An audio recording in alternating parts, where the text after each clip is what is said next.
Fox News Alert, you just heard the White House defending all of the discussions that it has had about possible jobs for Senate candidates if they would drop out of their races, of their primary race. Well, White House Press Secretary Robert Gibbs just moments ago defending those efforts and saying that the White House has indeed lived up to its promises of transparency.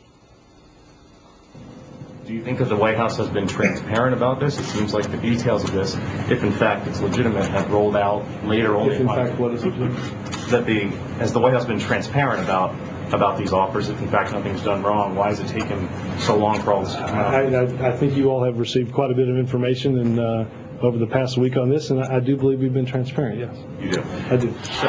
Joining us now to react, Congressman Darrell Issa, a Republican who has been very critical of the administration on this issue. Congressman Issa, your reaction to Robert Gibbs defending the White House on the question of transparency there. Well, this is about as transparent as D-Day or the Manhattan Project. The fact that information is leaked from Congressman Sestak and candidate Romanoff does not make it transparent. We've had to find out from people who were offered bribes to get out of races, and little by little the administration has changed its position from, well, it really wasn't, from an outright denial to then it wasn't really an offer to where it wasn't paid. Well, now it's paid and it is high ranking, but they defend that as head of the party they have a right to do it. As head of the party, the president has the right to do it, but not with your money, not with taxpayer dollars. This is a violation of law, and particularly the Hatch Act. This kind of activity is exactly what we try to prohibit in government, which is the incumbent government using its power to maintain its position, to save its party money, and to make its party money by using basically awards of government positions. May go on in Egypt, may go on in Russia. It doesn't and shouldn't go on in the U.S. without repercussions. You know, you mentioned first, obviously today the news is about Andrew Romanoff, who's running for Senate out in Colorado. Last week it was Congressman Joe Sestak, who was challenging Arlen Specter for the primary nod in Pennsylvania. When the Sestak news first broke and Sestak said they offered me a job in exchange for my getting out of the race, the White House said, we deny it. And then they said, we vociferously deny it. And then they came out finally last week after 3 months of pressure and said, well, actually, it's true. But it wasn't a high-ranking position and it wasn't paid and so on and so forth. Now you who have refused to let up on this, Congressman, you are demanding that the White House not only preserve all their documents and their records, but also you want them to give a full accounting of what? Absolutely. We want them to give a full accounting of all the people they offered jobs to quote, clear the field. The idea that Democrats don't deserve a primary candidate flies in the face of then a private citizen, Barack Obama, who ran against his congressman. Actually, he was a state senator, ran against his congressman and lost before he went to run and become a U.S. senator and now president. The idea that the voters do not deserve a choice because it's the primary and the president's head of the party is bad enough.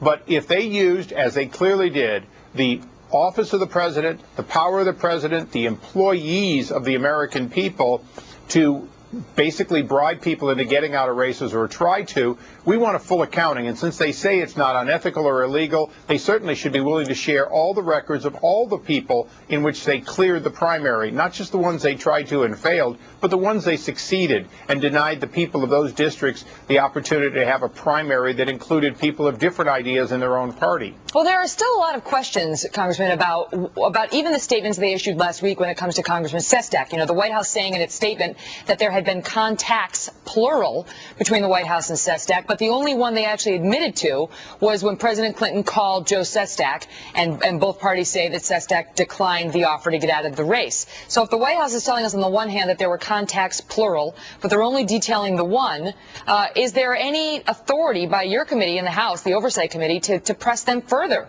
or to explain the plurality of the initial contacts that they admitted to? Megan, there's plenty of authority. The question is, will Speaker Pelosi continue to block it? She has ordered our chairman basically not to issue subpoenas, not to cooperate.